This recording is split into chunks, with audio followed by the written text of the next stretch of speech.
Thank you, Gayleen. Good morning, everyone. It's lovely to see you and greet you here at the pulsing heart of EPC. It's not where everything happens, but it's where most things happen. EPC is proud to acknowledge the Wurundjeri people of the Kulin Nation as the traditional custodians of the land, where we work, where we live, where we care. And I think their continuous connection to culture for 65,000 years has something to teach us. Their creativity, their story, their songlines. And so this morning, this beautiful work that Carly is going to share with us is a wonderful reflection of something that we must remember we do on a land that was never handed over, never ceded. So I want to pay my respects to Wurundjeri elders past and present, because they hold the memory, the traditions, the culture and the hopes of Aboriginal Australia. Thanks, Gayleen. And sorry, I didn't introduce myself. I'm Gayleen Colton. I'm the Chief Executive Officer of Eastern Palliative Care. So to move on, 3 years ago, La Trobe University and EPC entered into an industry-funded scholarship partnership arrangement to employ a PhD candidate to research our biography program. We knew we had a good program. Our clients, carers and staff told us that, and the popularity of the program spoke to this every year. But EPC needed to get some academic research behind it, some deeper understanding on what made it so unique and why it worked so well. In the month before the pandemic commenced, Carly started. This meant her entire PhD research plan had to take a swift pivot to find the new, as we all did. We are delighted to celebrate being so close to the end of this work. Carly's on track to submit her thesis in April. At each of her university reviews, her supervisors have talked about how well she's kept her timelines. That's okay. So we have no doubt that this in April will be one more of her milestones. It gives me great pleasure to introduce Carly Edgar as she comes to share with her what she has discovered. Thanks, Carly.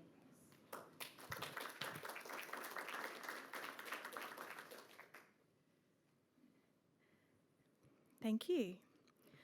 Just a tiny addendum, not April. It's at least May. The official, yes, we'll see how we go. But yes, I'm aiming to. But there is a lot to do. It's one of those things. So I want to, welcome. Thank you for coming today. Today was sort of built into what is a reasonably regular, I believe, volunteer sort of session that they have. And we are recording today, so just so that you're aware, we are recording today. So I'll be speaking for a little while, and then afterwards there will be an opportunity for some questions if you would like to, if you have any. I also just want to make a few points. First of all, Crystal heads up the volunteer services at EPC. We also are in the midst of doing a podcast about the research. So there are 3 episodes that are already up and available to be listened to, and 3 more that are coming at some point. So you can find them here, but we'll also provide information about that. During this presentation, it will be me mostly talking, but there are also 2 people that I would like to invite to come up here with me, Marilyn and Saurabh, who would like to come and join me on the stage, and they're very kindly going to do some readings for me throughout the presentation. So they're just going to join me because they'll sort of be popping up and down, and this seemed like the smoothest way to do this. And they'll be reading excerpts from interview transcripts and some research poetry, which I will touch on in a little bit. Also, I wanted to just let you know that afterwards, up the back, there are some example biographies that have been written by people who have kindly allowed us to use their biography as part of training. And yes, officially, this work is a La Trobe University Research Scholarship, funded in part by Eastern Palliative Care, and my supervisors are Dr. Bruce Rumbold, Dr. David Azul, Dr. Fiona Gardner, and previously Dr. Susan Finesse, and they have been wonderful to have as supervisors who have really helped me or allowed me to develop the research as it has happened. So we're going to begin and end with some of these extracts of reading. So if we can look at the first one, Sophia's Eye poem, that will be read by Marilyn, if you'd like to read that. I like to think that the way in which I recommend, or whether I do or don't recommend, is client-led. So if the client is telling me some particularly interesting stories, it usually acts as a trigger for me. And I'll say that it sounds like you've had some really interesting experiences in your life, and I wonder what you think about getting that down. Or sometimes people will say to me things like, I really wanted to be able to write some of this stuff down, but I don't just have the energy. I do often give it a brief mention in assessment, but I do keep that brief because I feel sometimes that it can seem like we're selling stuff. And I really don't want to do that at that first point of contact, because that's really about establishing a really trusting relationship. Or I bring it up if I feel like the person needs something to fill a void. So I will even use it to increase social contact in a way that makes it feel like it's purposeful, rather than Johnny or Jane knocking on the door and let's have a fake cup of tea and feel contrived about it. This was from Sophia, and she was a staff member, a family support worker. The next reading from Saurabh will be Greg, and he was a volunteer biographer. I don't think I've ever had a client who's sort of indicated any expectations of the process at all. They all seem to be quite accepting of what I produce. So the process I follow is we have the session where they talk and I record. I go away and I try and transcribe as directly as I can the written word, unless I think the expression is so terrible that the meaning will be lost. In which case I might do a little bit of light edit on that and then feed that back to them.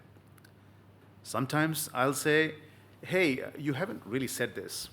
One of the things that I noticed, and surprisingly, it's not only males but females that do this, they tend not to talk about their love interest. So I do push a little bit. So what did you think when you first met your husband or your wife? They are just not interested in going there for some reason, and I've never quite worked out why. Also at the end, when I'm putting it all together, then that's when you start to realize, or it becomes very, very obvious that there are big chunks of life that haven't been discussed. I'll certainly raise that with them and say, hey, do you want to fill in these blanks? And sometimes they'll say yes, and other times they'll say no, I couldn't be bothered. Or sometimes they'll say, no, I don't want to talk about that stuff. And I've had all three responses. Thank you. So these extracts that will be read provide some insight into the process of the biography program, some stories about staff and volunteers, but also clients. And I'll get to all of that a little bit more, and hopefully it will all unfold as we go along. So for most of this research period, I've kind of struggled to tell the story, even though I have plenty of individual stories to tell. And I've actually collected far more research than I could ever possibly analyse in 3.5 years. So I could always tell you these small snippets of stories, but it was harder to articulate the broader research narrative arc until much more recently. And that's because it's really tough to tell a story when you don't know the ending. You don't know what's important from the beginning. Designing a research plan, getting ethical approval, and even the early literature reading is really just a series of educated guesses about what might be relevant later on.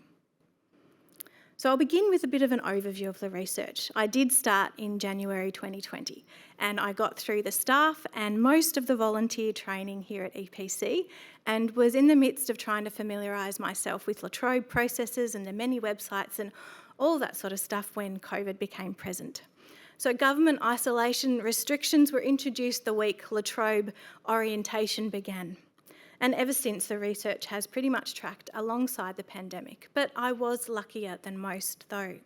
While there were continual adjustments that had to be made, both practically but also just sort of psychologically, I could continue. There were limitations, such as to physical library access, face-to-face meetings, but there's a lot that's online, and most meetings could be transferred to online or phone. So while not ideal, it did all still happen. So let's go to this one. Before we go into the biography, we'll do a short reading.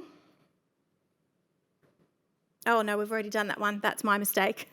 We've done some readings that introduce the program. So a bit more about the actual program. The Biography Program is one of the volunteer facilitated services that EPC offers. It was first initiated around 2006 and it has been growing ever since. It now produces around 100 biographies a year. The volunteer biographers meet with an interested client. So clients are patients, but I refer to them as storytellers because that is their role in the research.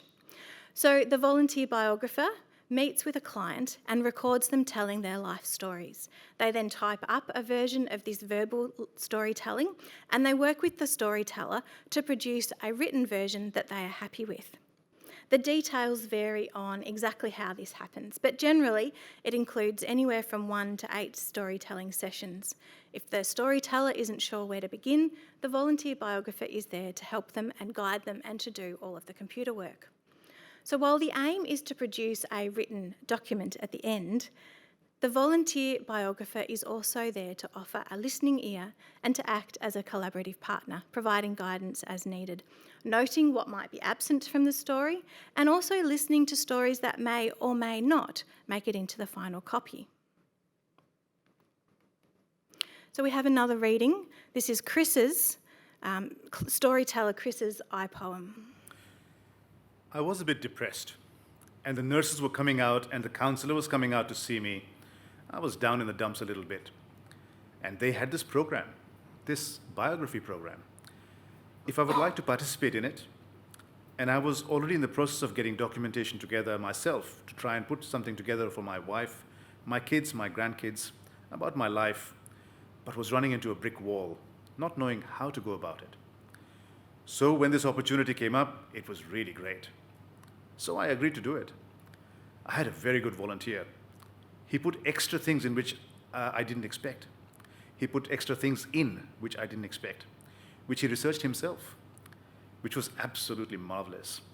And I came out of it at the other end feeling a lot brighter, better for the whole experience. I didn't know what to expect. It was above my expectations, the final document. They gave me 2 copies, and I'm trying to get them back from my 2 daughters because they're still looking through it and reading it. And then even my eldest granddaughter picked it up a few weeks ago, so it's achieved that purpose.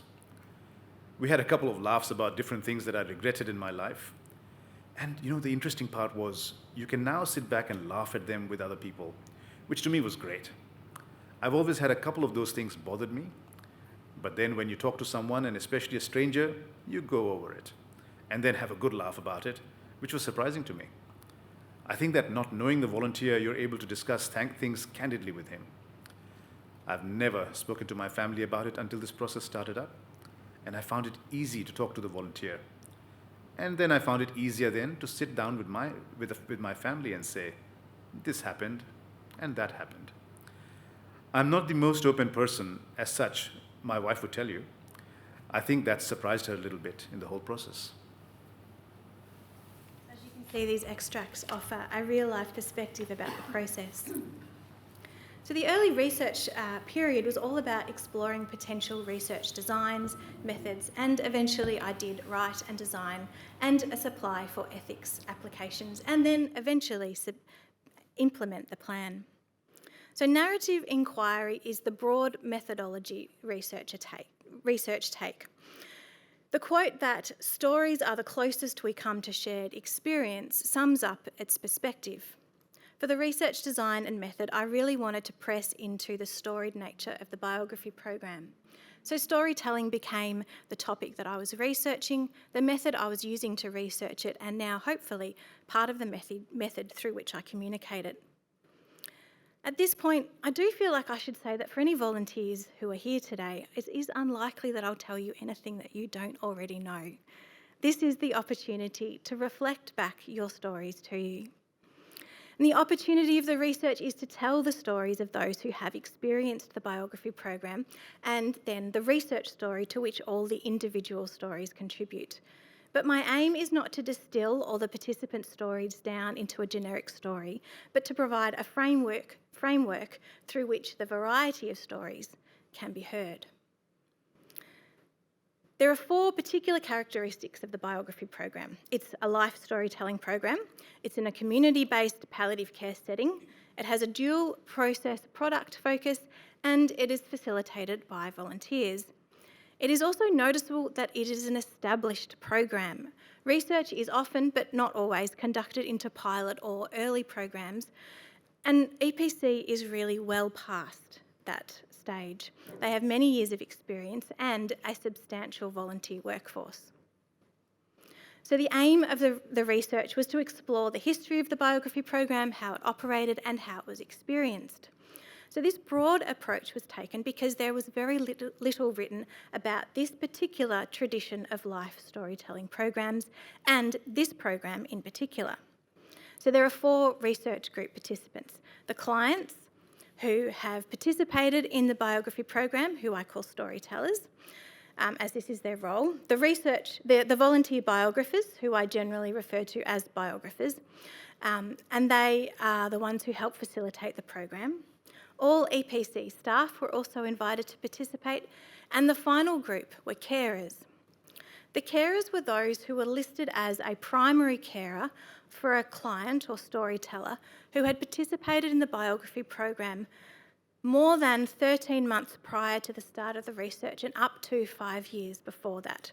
So they were past carers, and the reason for that was we chose that because that avoids the 13 months prior or immediately after the death of their loved one potentially, and we didn't feel that it was right to invite people to participate in research in that immediate period. So they come with a sense of perspective. To further understand the program and to contextualise the research, I began researching the history and the developments. And this process was quite journalistic as I interviewed select long-standing volunteer and staff, read through public information and established a bit of a timeline and produced a short organisational history and description. I also read through 50 previously published biographies to understand the product. This gave me insight into the uniqueness of the stories and also some of the approaches of storytelling. But the main parts of the research were surveys and interviews. A unique survey was sent to each of the 4 key groups. So we have here the interview and the survey numbers. The surveys varied in number, but I was still very pleased with each of those categories because we were really not sure what the response would be. We thought the volunteers would respond very well, but the other groups we weren't entirely sure.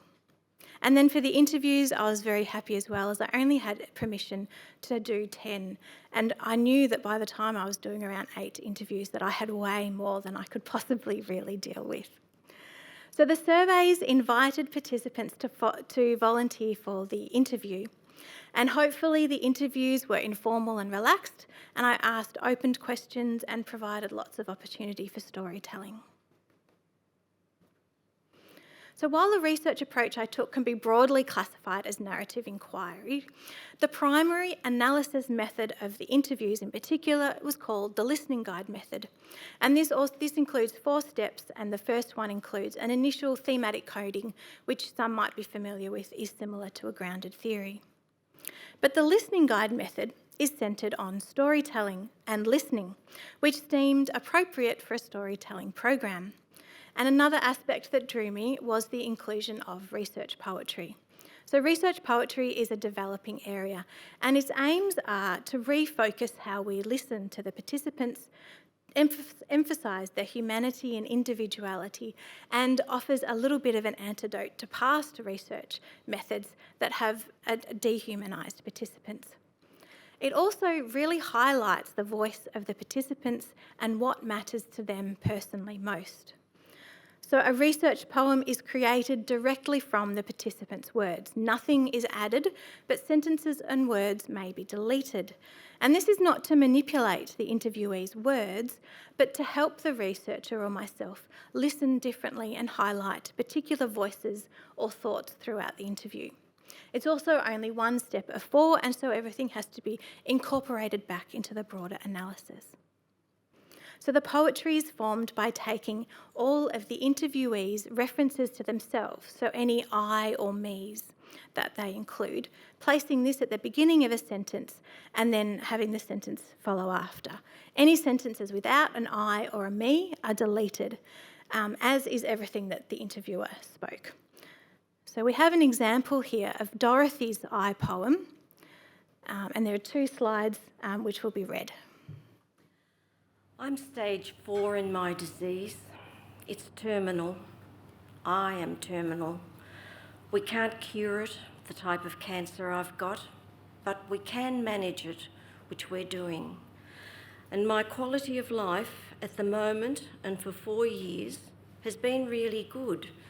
So knowing that I've probably got a maximum of 4 years left now, I wanted to get the story down. So I probably wouldn't have been prompted to do it, except that I have now got, my end date in sight. So once it was mentioned, it was definitely something I wanted to. I've had such fun remembering things because I still got a good recall, which is another reason why I didn't want to waste too much time, because I've had brain tumours. So I really enjoyed that aspect of thinking back, which I probably wouldn't have made time for. But also, I did want to just leave the story. Our family's quite cohesive. I just wanted to leave our story for them, based on the life we've had together, which included living together overseas for a few years. So it was more about pulling our lovely story together to hand on to any possible grandchildren, which aren't in sight, but I'm not fussed about that. So we're not going to read this one out, but this is the entire section of interview transcript that the poem came from. And so just to clarify, it is a little bit odd to read interview transcripts and even the poems because they're all taken directly from how we speak rather than our more refined writing. So this storyteller used quite a lot of personal pronouns, but everybody speaks differently, and so all the poems are different. But I have gotten a little bit ahead of myself, and I'll step back a little bit and we'll go back to the surveys. The surveys ended up providing an immense amount of information, and I have transferred them into a series of reports. Here are some extremely brief insights. So from the biographers who volunteered, 4 said that they had previously worked with a similar but different type of storyteller program. So most of the 51 who volunteered came in without any specific experience, and most participants had been volunteers for about 3 to 5 years. Of the 19 staff, there were a mix of nurses, family support workers, a massage therapist, an occupational therapist, management and volunteer services staff who responded. And again, most had been employed for 1 to 5 years, but also some substantially longer. Some between 16 to 20 years. In the carer surveys, for 20 respondents, their loved ones, so the person that they had been the carer for, who had participated in the biography program had been their spouse or partner, and for 22, it had been their parent. Only 1 each said that it was for their child or for their sibling. In the client surveys, 3 were still yet to complete their biography, and of those who had already completed theirs, 11 were very satisfied with the product and 1 somewhat satisfied, which I think is an amazing result. So the key reasons for why biographers had volunteers included comments on the opportunity to serve and contribute, the importance of legacy writing, that their previous experience was relevant, and that they enjoyed writing story and storytelling, that they were retired, and that they had previous experience or connection with palliative care, and some in particular wanted to volunteer for EPC particularly. 2 survey respondents summarised a common sentiment when responding to the question of what attracted them to volunteering. It was the idea of helping people before they died leave something for their family, and that hearing people's stories and being involved with palliative patients on a project that would be positive for them and one over which the client had total control were important or significant reasons for many. There were also strong themes of listening to stories and of helping people provide a unique and valued service. In both the surveys and the interviews, I thought it was interesting that many commented, this almost came from all 4 groups, by saying some version that clients would often say some version of, "I don't have a story to tell," before they began, only to be convinced otherwise once they had started. For example, storyteller Peggy, what surprised her about the program was that she enjoyed the process, having initially started to please her children. And I probably should just note that none of the names are the real names. They've all been given alternative names. So in the surveys, I asked a variation of why people thought clients participated in the program. And the most popular responses were to write their story for others. So the legacy value was, very unsurprisingly, common in both surveys and interviews, with many commenting on how they wished they had this type of information from their own ancestors. The legacy value was also reflected in the stories of some carers, where families had based their eulogies on the biographies. And we have a snippet here of storyteller Matt's poem.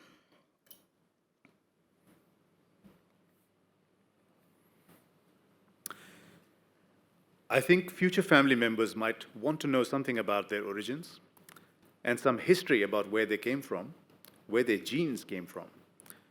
I don't know how important it is. It's probably a bit of a new thing because we weren't privy to it except for our parents telling us about our grandparents. And it only goes back such a short time in my case. It goes back to my mother's father, who would have been in the late 1800s, so it's not that far back. I wish I had more information, but I don't. In the interviews, it was rare for a storyteller to have anything negative to say about the volunteers. And in the surveys, 100% of storyteller respondents said that they felt listened to by their biographer. And these are some of the comments about what they appreciated about their biographers, including that they were easy to communicate with, a good listener, genuinely interested, and they made them feel like their life had been special. In the interviews, one carer, Patricia, said about her mother's experience that while she had nothing but good thoughts about all of EPC's staff, her mum felt like her biographer was her friend and that she had made a connection. All of the carers were lovely, she said, but Mum felt like Christine was her friend. Once the biography is formally finished by the EPC process, storytellers are provided with 2 printed copies and a USB with it. Some carers told me that they continued to work on their loved one's biography, some adding more photos, and one carer said she had added up to 300 more. Some of them then had them reprinted and beautifully bound. Other areas discussed in the interviews included the benefits of having a volunteer as the facilitator compared to someone the storyteller might already know. How carers were very conscious that it was their loved ones' stories, not theirs. And that the almost overwhelming goodwill of the volunteers towards EPC as a volunteer employer, and most stories overall were very positive. But there were also some challenging stories. For example, carer Leah's husband had motor neurons disease and his health declined and he struggled to breathe. Yet he persisted in the program for several months, even though it was difficult to speak, because he was so determined to write his biography and include letters to his wife and children. So it was not necessarily an enjoyable experience for him, but one that he really wanted to do. Another biography that I read, and with absolutely no further information provided, can also surely not have been an enjoyable experience. It was clear just from reading it that he had a hard life. But again, he stated that his goal was to leave his story, however brief, and it was extremely brief, in case his estranged daughter came looking for him one day.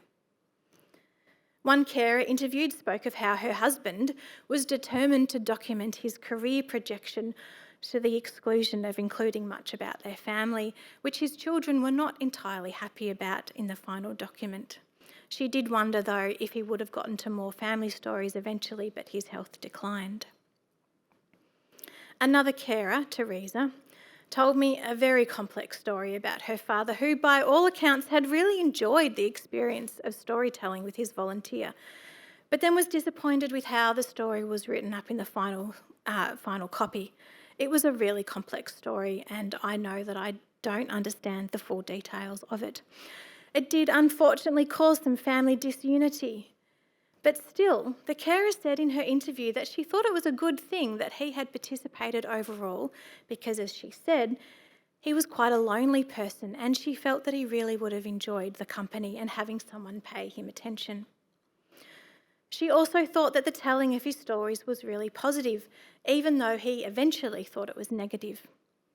So even though he was frustrated, she said, it kept him engaged and interested.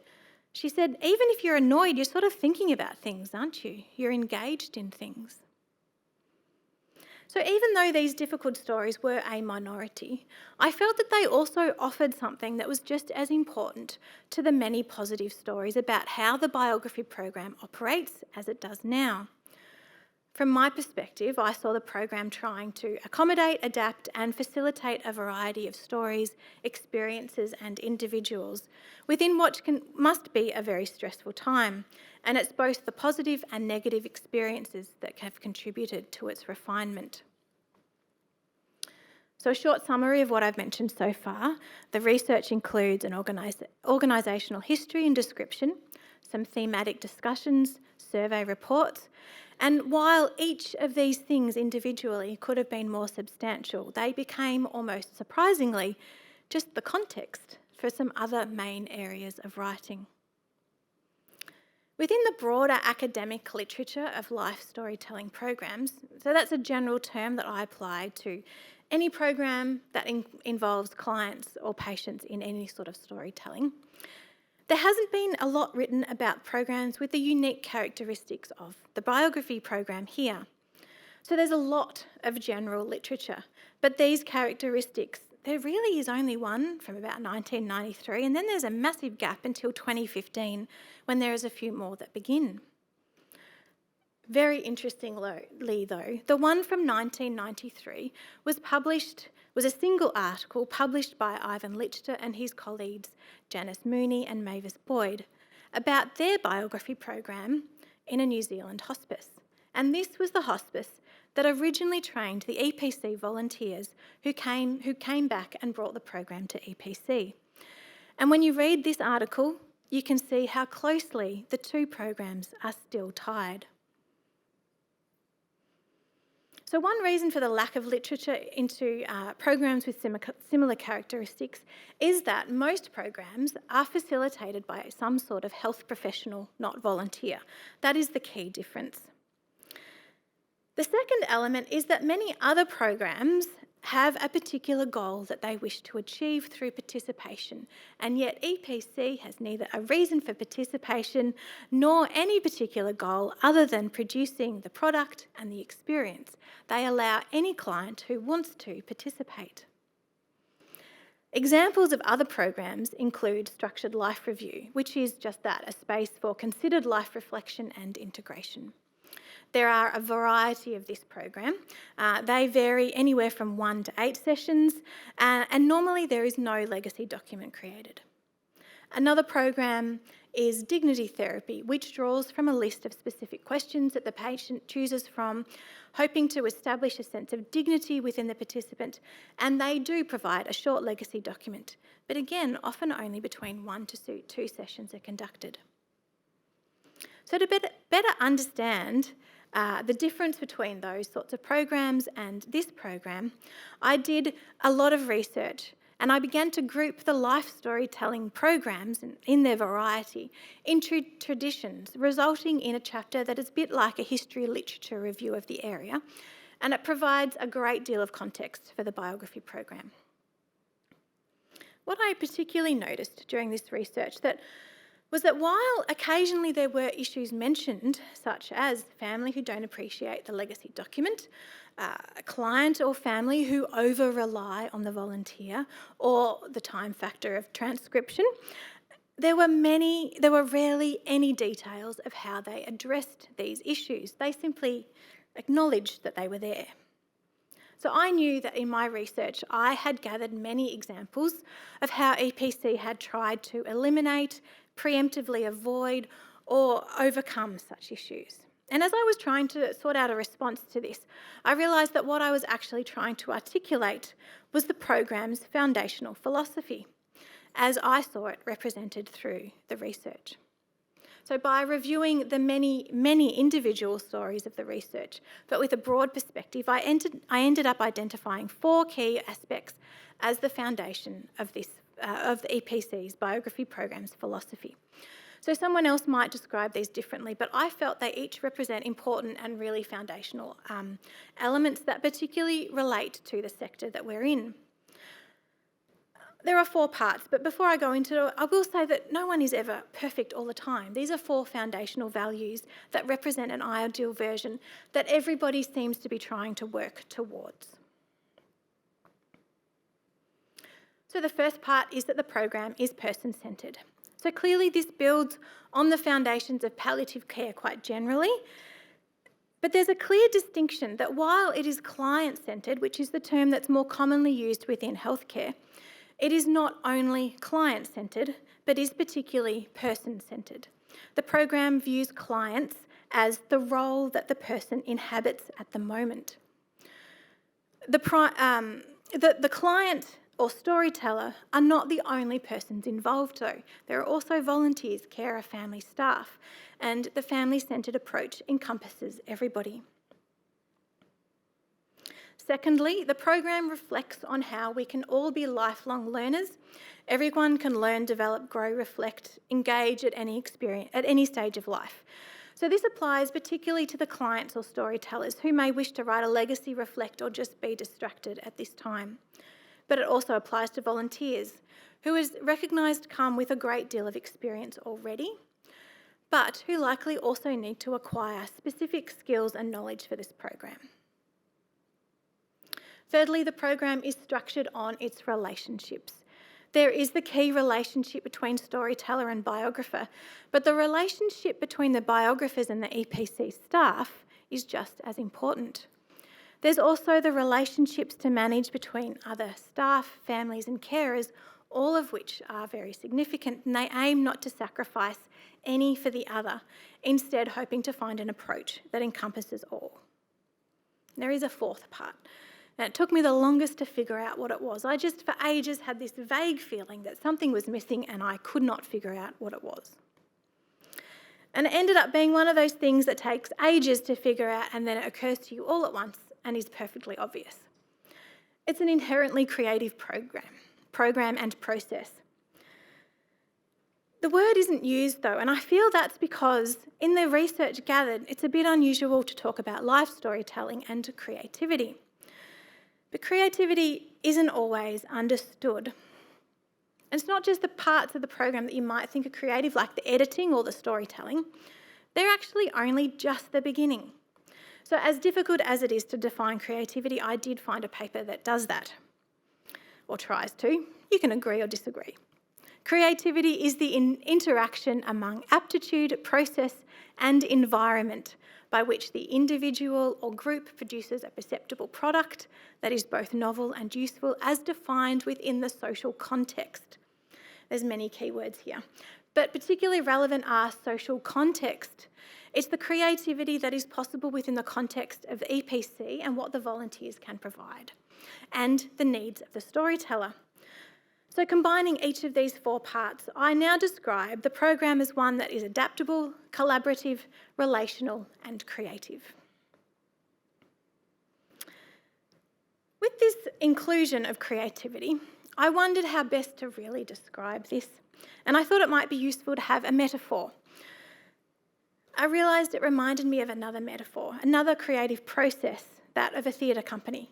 My first degree was in theatre, and so I could easily see the similarities between the two. But I didn't just choose a theatre company because of my history. I considered others, but a visual arts metaphor just doesn't work as well. And while you might think that a literary house or publishing house might be relevant, it is both too close to home and far too distant. EPC is not a publishing house. They do not produce professional biographies, nor are they trying to. Although they always aim to have a good product, to think about it professionally might actually be detrimental to the program, because they do not produce what is produced in a bookstore. So I settled on a theatre company as a suitable description of its adaptability, collaborative, relational and creative nature. Pardon me. I do realise there are distinct differences though. The most significant being that a theatre company produces live performances and the biography program produces written documents. So in this way, the biography program works backwards. They start with a live performance and they work towards their script.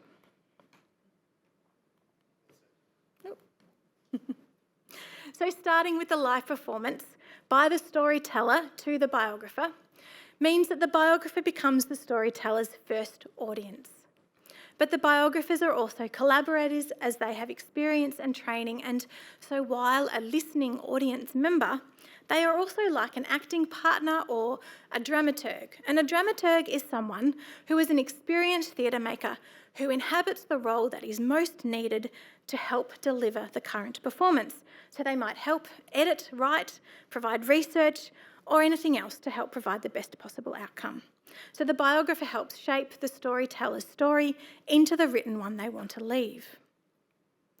The storytellers and the biographers are supported by the volunteer services staff. So in this case, it's primarily Kate at the moment, but it might be any of the others as well.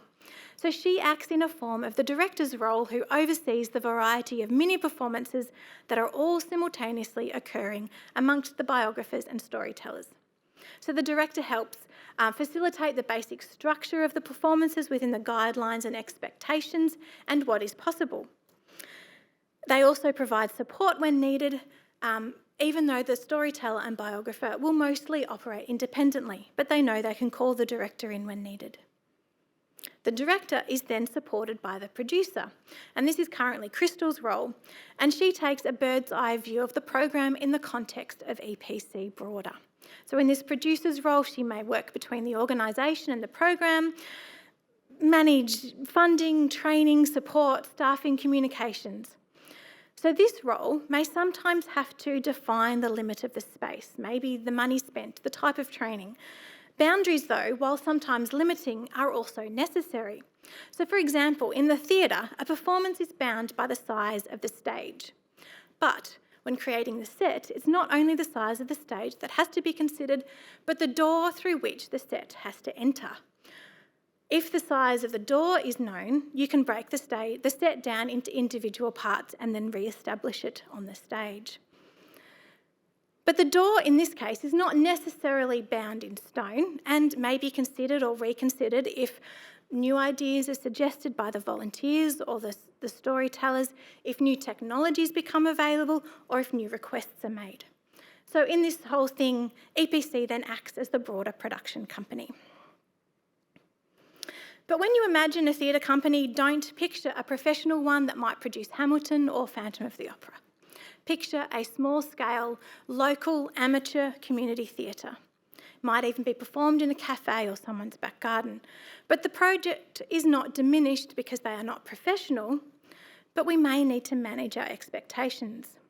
There was one stage where I wasn't super keen on amateur theatre because I saw a few productions where community theatres were trying to produce a professional quality performance, but with their limited resources. Good community theatre adapts to the limitations, perhaps supplementing costumes from home, knowing that they can't fly scenery across the stage, but if the script calls for a machine floor of a 1940s factory, the set designer might build one that is clearly unrealistic but made out of cardboard and recycled materials to set the scene.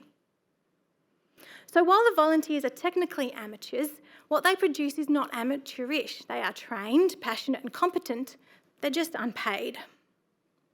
There are also several types of audience members, such as the family who might witness the early performance of the live storytelling. They might be present, but they might also just hear about it as it's happening. There are also those who only ever get to read the final document. But they also may be able to pass this on to children or great-grandchildren. We can't really know the effect of the written document. But the hope is that no matter what type of audience member they are, they come away with some type of connection to the storyteller, perhaps saying, I could hear their voice, or I remember when that happened, or I didn't know that that happened to them when they were a child, or even it was nice to hear about my ancestors. Only a few of the carers I interviewed said that they returned to the final copies regularly. For most, though, this was because they were already so familiar with it, either because they'd been involved in the process, they'd read it afterwards, perhaps they'd added those 300 photos in, or they'd based their eulogy on it. And I don't see the lack of regular browsing as a failure. It rather speaks to the success of the process and the product. Each of the carers I spoke to were pretty sure they knew exactly where the biography was. And all of the storytellers I spoke to had already given it to their family or were going to. So while the theatre is not an exact metaphor, none ever is, but I do think that it might help the way that we think about the program as a whole, particularly within a healthcare context.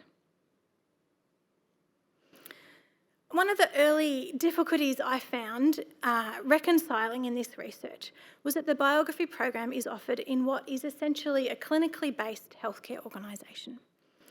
And yet, almost surprisingly compared to other programs and organisations, EPC requires no ongoing clinically based expectations or assessment. Some might expect a more formal assessment, and such an expectation wouldn't be unusual. EPC operates within what is broadly called the biopsychosocial spiritual model of healthcare. In this model, it builds on the biomedical model, where very basically healthcare experts assess, diagnose and cure particular ailments and then send you on their way. While it has produced a robust healthcare approach, its primary focus is on cure. The biopsychosocial spiritual model builds on the biomedical, but adds in the recognition of the experience of healthcare and knows that it's not something that can be separated out of the rest of our life. EPC also merges into the palliative care, which is caring for the person in their present condition, and they provide psychological, social and spiritual care, as seen in the allied health and volunteer services. Spiritual care, though, is sometimes not well understood. Spirituality does not have to equate to a religion or faith. It is simply that gives our life meaning, which might be faith, but it doesn't have to. And it's expressed through beliefs, values, traditions and practices, and what it means looks differently for each of us. And so how we approach it needs to look differently for everybody. The dilemma of modern medicine is, though, that even within the biopsychosocial spiritual model, the clinical foundations have sometimes driven a professionalisation of all care. Sometimes this means creating standardised, one-size-fits-all spiritual care services rather than an individualised approach.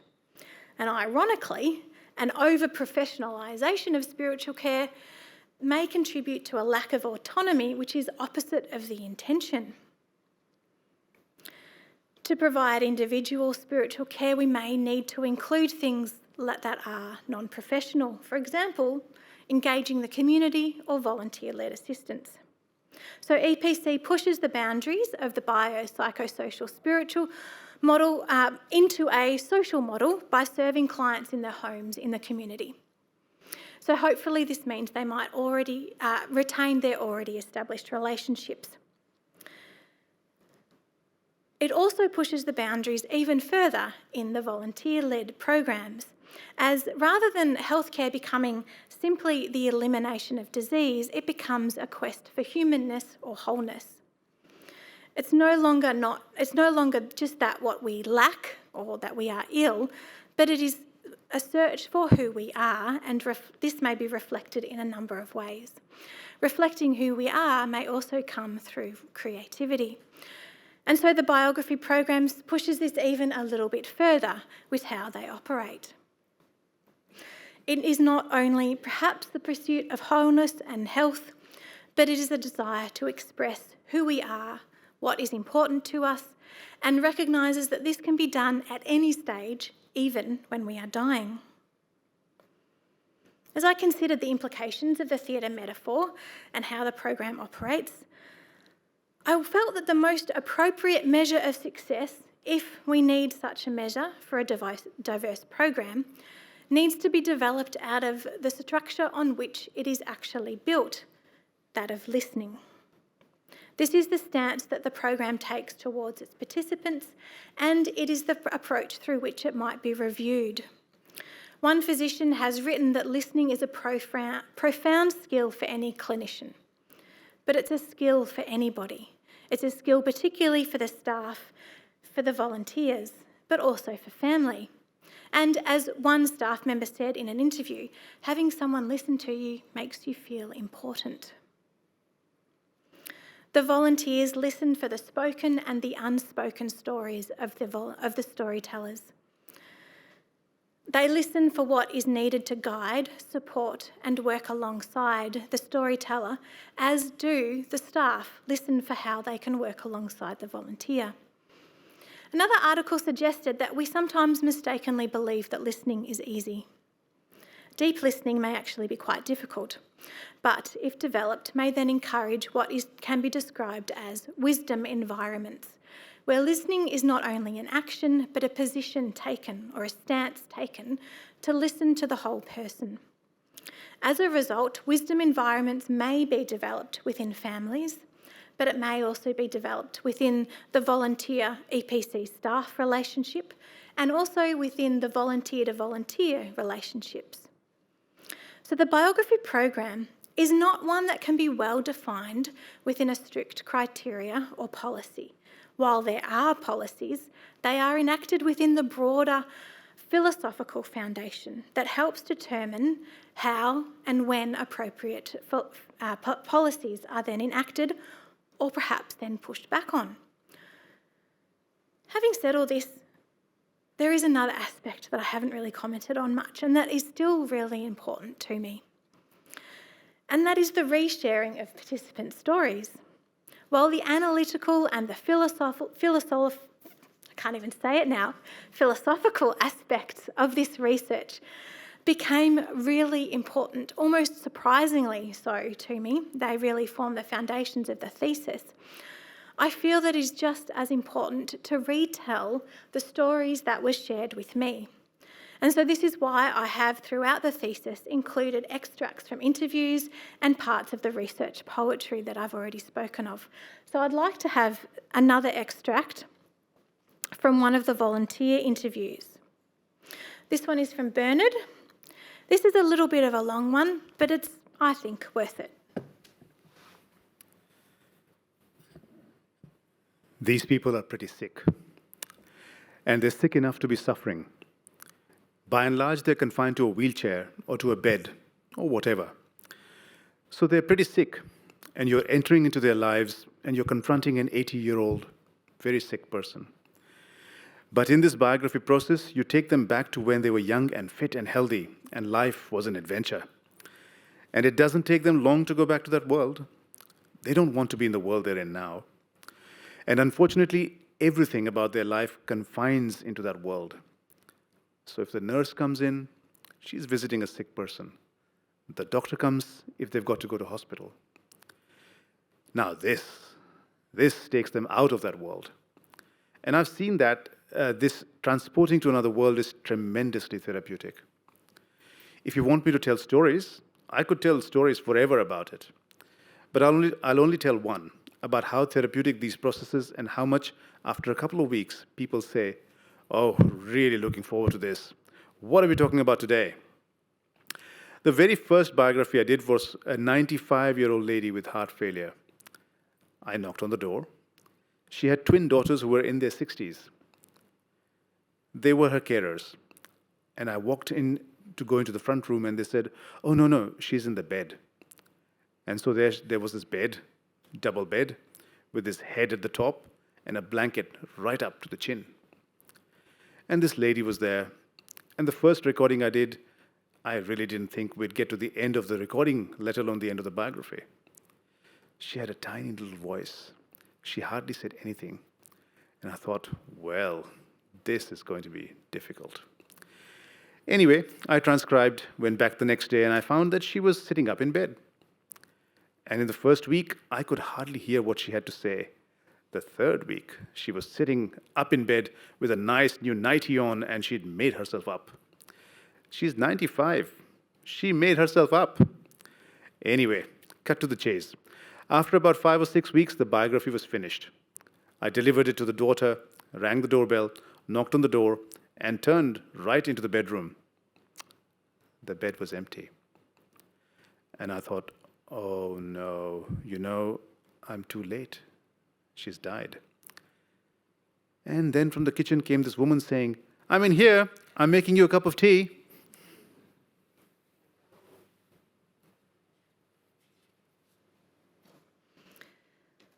Some of you may have been research participants and you might recognise your voice from all that time ago or a reflection of it. I was told such a variety of stories. They were all stories that were told in the moment.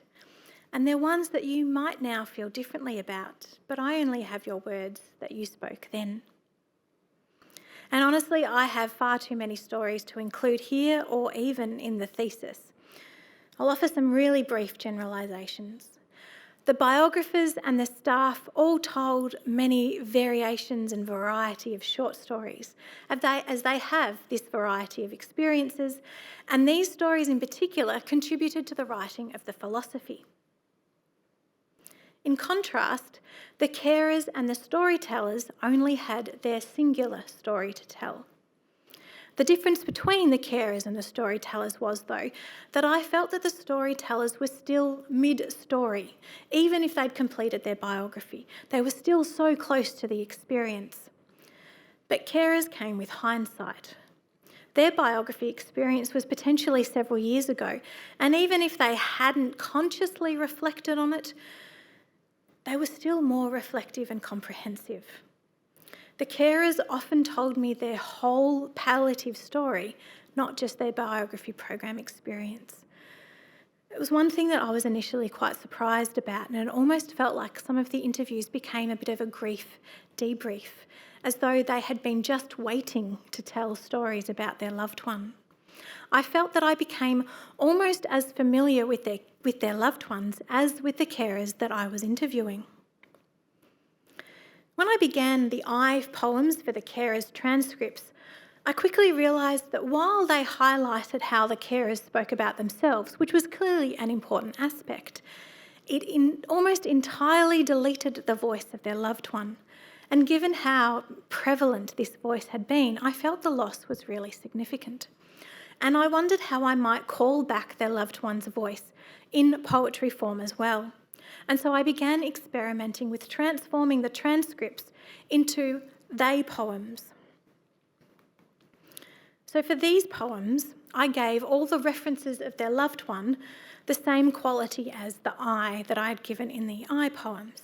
So for a husband or a father, for example, it would be he, him, or their name, and sometimes even us or we or something like that as they spoke together so strongly. And the result was that from some of the interview transcripts, I've drawn two distinct poems but that are complementary. And they highlight the two distinct voices that I heard in the interviews. So we have an example here. This one is from Diane. We have the I poem and then the corresponding they poem.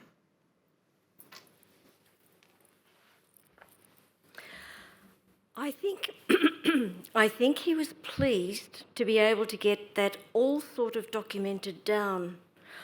I think even his brothers going through the book found it interesting, because you find as grandchildren you all have different memories of this particular grandfather.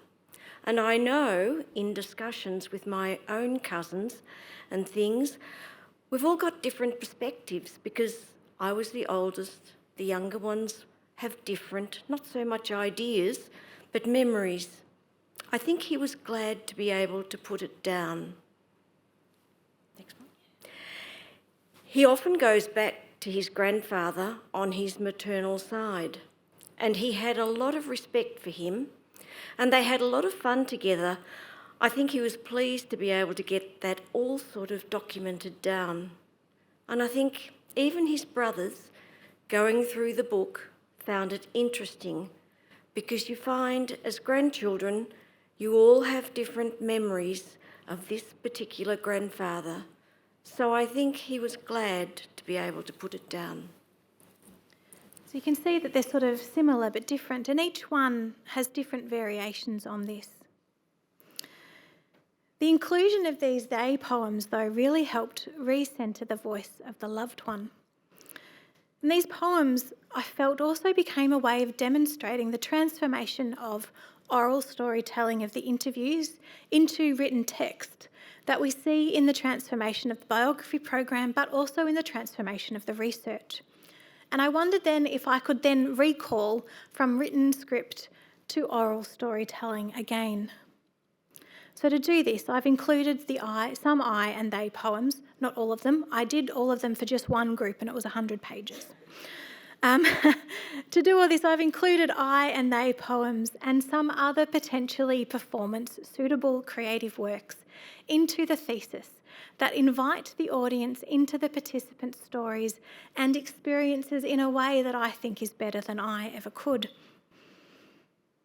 The storytelling provides information about the biography program, also about palliative care in general, but also hopefully it provides a real emotional connection for the reader, reminding us that they're not just participants or patients or clients or even just storytellers, but real people.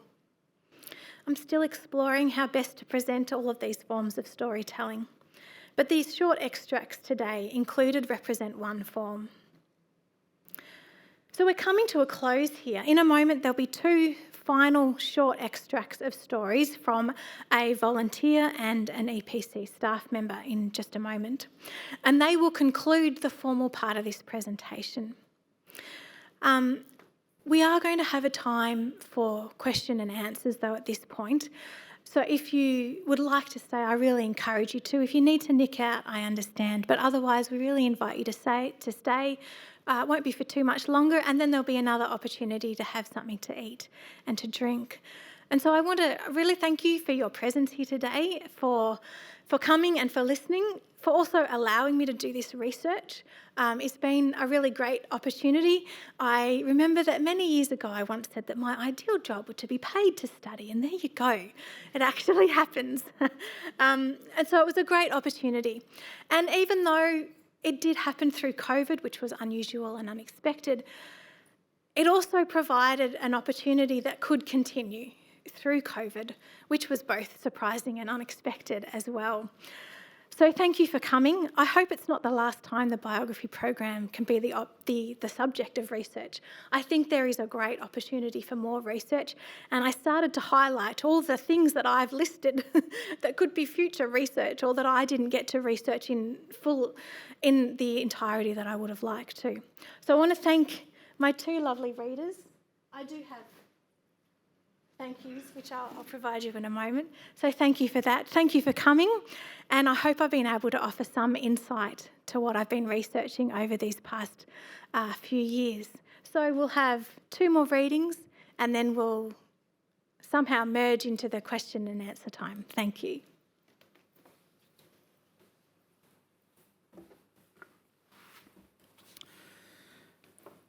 I had people who will dwell on their upcoming death and get quite melancholy and sad and feel sorry for what they're going to miss and all that sort of stuff. I've had people who've been at death's door 2 or 3 times, and they really like to talk about how they came out of it and how they went into it and how glad they were that they got an extra year and all that sort of thing. I've even had a guy who confided in me that he wanted to have a conversation with his wife to say she could marry again if she wanted to when he died. I had a man recently that said, right, this is what I want. And so it's 3 pages in total, I think, but he's really happy with those 3 pages. And I think those 3 pages are going to be read at his funeral. But he wanted to keep it really brief. I think that's all he could manage. But he had really a specific idea in mind. I guess that can still achieve that outcome. I remember I had someone as well who wanted it because she wanted to write letters to her children.